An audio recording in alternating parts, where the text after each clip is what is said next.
Над 150 повици на терен или понудена помош во амбулантите на брзата помош во Тетово. Летните горештини, сонцето, високиот индекс на ултравиолетовото зрачење создаваат потешкоти и кај речиси сите граѓани. Бројот на пациенти во тек на 12 часа се движи од 120 до 140-150, додека бројот на повици што ги имаме на терен отприлike е од 20 до 25.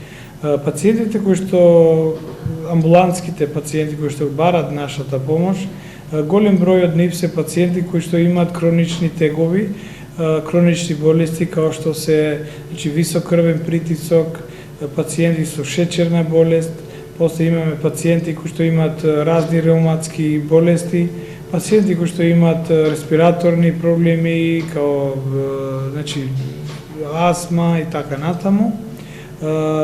Има и пациенти кои што не се од категорија на хронични, но и тие барат нашата помош и нормално се обраќаат кај нас. Тие пациенти обично се млади, доаѓаат со главоболки и така натаму. На удар се главно хронично болните, кои мора да ги следат препораките на лекарите, но и останатите, доколку сакаат да си го заштитат своето здравје, треба да се придржуваат кон сугестиите утврдени од здравствените работници. Хроничните пациенти да ги почитуваат препораките што им ги даваат матичните лекари во врска со терапијата, како да се земе, во кое време и така натаму. Да го почитуваат препораката што ја дава, го даваме ние, по можност после 10 часа да не излегуваат до 5 часа, преку ден, да внимаваат на што повеќе да консумират вода или течна или сокови, по-добро е било вода. После концентрација, да не биде многу храната концентрирана со сладки, да не биде препечена и така натаму, да биде чисто по-лесно, би реколо на водници. Додека, ако има можност, може и да ги користат овие паркови кај што има сенка и тоа не е лошо, во тек на кога е најтопло.